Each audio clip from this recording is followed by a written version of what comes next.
ॐ त्र्यम्बकं यजामहे सुगन्धिं पुष्टिवर्धनम् उर्वारुकमिव बन्धनान् मृत्योर्मुक्षीयमामः।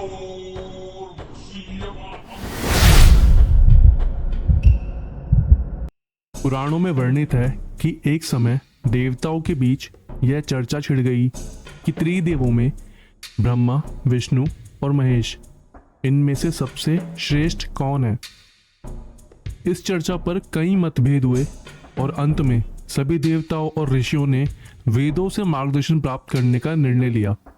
वेदों ने एक स्वर में भगवान शिव को ही परम सत्य और सर्वोच्च बताया, जिनके भीतर यह संपूर्ण चराचर जगत समाया हुआ है। भगवान विष्णु ने वेदों के इस निर्णय को सहर्ष स्वीकार कर लिया, किंतु सृष्टि के रचयिता ब्रह्मा जी इस बात से सहमत नहीं हुए।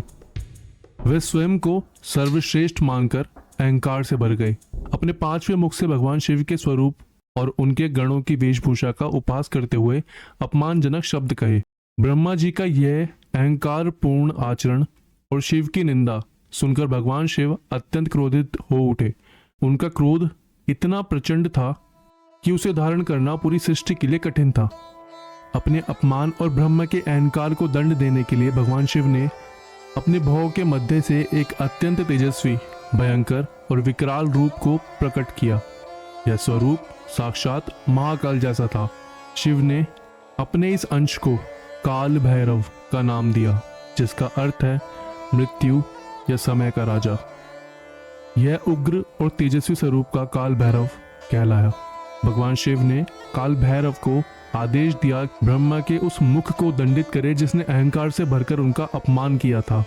भगवान शिव की आज्ञा का पालन करते हुए काल भैरव ने तनिक भी विलंब नहीं किया। उन्होंने ब्रह्मा जी के उस पांचवें मुख को धड़ से अलग कर दिया जिसने शिव की निंदा की थी। काल भैरव के इस कृत्य से ब्रह्मा जी का अहंकार नष्ट हो गया और वो 5 मुख से 4 मुख वाले हो गए।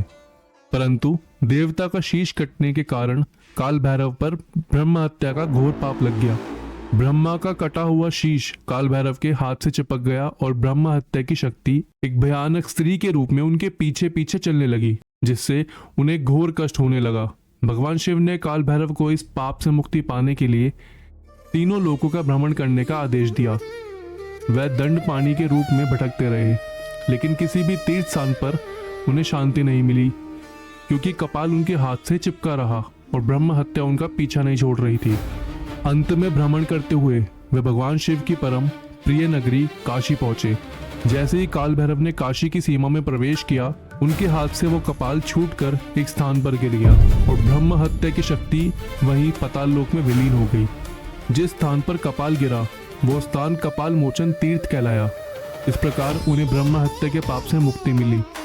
तब भगवान शिव ने प्रसन्न होकर काल भैरव को वरदान दिया कि वो अब इसी काशी नगरी के अधिपति कोतवाल बनकर यहाँ निवास करेंगे। यह भी कहा गया है कि जो भी काशी में प्रवेश करेगा उसे पहले काल भैरव की आज्ञा लेनी होगी। तभी से काल भैरव को काशी का कोतवाल कहा जाता है।